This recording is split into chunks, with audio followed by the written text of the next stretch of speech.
ಕುಂಭಮೇಳ ಇತ್ತೀಚೆಗೆ ಅಂತ್ಯಗೊಂಡ ಮಹಾಧಾರ್ಮಿಕ ಕಾರ್ಯಕ್ರಮ. ಇಂತಹ ಕುಂಭಮೇಳ ಹೆಸರಲ್ಲಿ ಐನಾತಿಯೊಬ್ಬ ಅಮಾಯಕ ಜನರಿಗೆ ಲಕ್ಷಾಂತರ ರೂಪಾಯಿಯನ್ನ ವಂಚಿಸಿದ್ದಾನೆ. ಪ್ರವಾಸ ಕರ್ಕೊಂಡು ಹೋಗ್ತೀನಿ ಅಂತ ಹೇಳಿ ಹಣವನ್ನೆಲ್ಲ ಬೆಟ್ಟಿಂಗ್ ಆಡಿ ಕಂಬಿ ಎಣಿಸ್ತಿದ್ದಾನೆ. ಈಗ ಈ ಕುರಿತ ರಿಪೋರ್ಟ್ ಇಲ್ಲಿದೆ. ಕುಂಭಮೇಳದ ಪ್ರವಾಸದ ಹೆಸರಲ್ಲಿ ಲಕ್ಷಾಂತರ ವಂಚನೆ. ಕುಂಭಮೇಳ ಟೂರ್ ಬದಲಿಗೆ ಬೆಟ್ಟಿಂಗ್ನಲ್ಲಿ ಹಣ ಲಾಸ್. ಗೋವಿಂದರಾಜನಗರ ಪೊಲೀಸರಿಂದ ಆರೋಪಿಗಳ ಬಂಧನ. ಈತನ ಹೆಸರು ರಾಘವೇಂದ್ರ ರಾವ್, ಬೆಂಗಳೂರಿನ ವಿಜಯನಗರ ನಿವಾಸಿ. ಇತ್ತೀಚೆಗಷ್ಟೇ ಈತ ಫೇಸ್ಬುಕ್ನಲ್ಲಿ ಟೂರಿಸ್ಟ್ ಪ್ಯಾಕೇಜ್ ಇರೋ ಜಾಹೀರಾತನ್ನು ಹರಿಬಿಡ್ತಾ ಇದ್ದ. ಅದರಲ್ಲೂ ಕುಂಭಮೇಳ ಸಮಯದಲ್ಲಿ ಸಿಕ್ಕ ಗ್ರೂಪ್ಗಳಲ್ಲಿ ಪಾಂಚಜನ್ಯ ಟೂರ್ಸ್ ಅಂಡ್ ಟ್ರಾವೆಲ್ಸ್ ಹೆಸರಲ್ಲಿ ಪ್ರವಾಸ ಕರೆದೊಯ್ಯುವುದಾಗಿ ಆಫರ್ ನೀಡಿದ್ದ.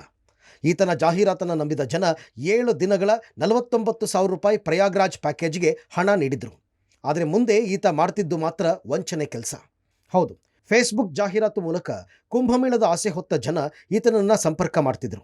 ಬಳಿಕ ಫ್ಲೈಟ್ನಲ್ಲಿ ಕರೆದೊಯ್ಯೋದಾಗಿ ಹಣ ಪಡಿತಾ ಇದ್ದ. ಆದರೆ ಈ ಹಣವನ್ನು ಬೆಟ್ಟಿಂಗ್ನಲ್ಲಿ ಹಾಕಿ ಅಮಾಯಕ ಜನರಿಗೆ ಎರಡೆರಡು ರೀತಿ ವಂಚನೆ ಮಾಡ್ತಾ ಇದ್ದ. ಹೀಗೆ ಫ್ಲೈಟ್ ಟಿಕೆಟ್ ಬುಕ್ ಮಾಡಿ ಕೊನೆಗೆ ಅದನ್ನು ಕ್ಯಾನ್ಸಲ್ ಮಾಡ್ತಾ ಇದ್ದ ರಾಘವೇಂದ್ರ ರಾವ್ ತನ್ನ ಅಕೌಂಟ್ಗೆ ಬಂದ ಹಣವನ್ನೆಲ್ಲ ಬೆಟ್ಟಿಂಗ್ ಆ್ಯಪ್ಗೆ ಹಾಕಿ ಲಾಸ್ ಆಗಿದ್ದ. ಈ ರೀತಿ ಒಟ್ಟು 70 ಲಕ್ಷ ರೂಪಾಯಿ ವಂಚನೆ ಮಾಡಿದ್ದ.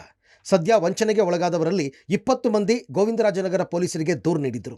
ದೂರು ಸ್ವೀಕರಿಸಿದ ಪೊಲೀಸರು ರಾಘವೇಂದ್ರ ಜೊತೆ ಆತನ ಗೆಳೆಯ ಅಜಯ್ ರಾವ್ ಎಂಬಾತನನ್ನು ಬಂಧಿಸಿ ಹೆಚ್ಚಿನ ವಿಚಾರಣೆ ನಡೆಸ್ತಾ ಇದ್ದಾರೆ.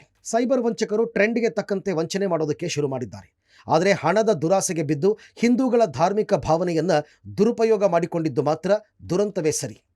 Umesh, crime bureau, public TV.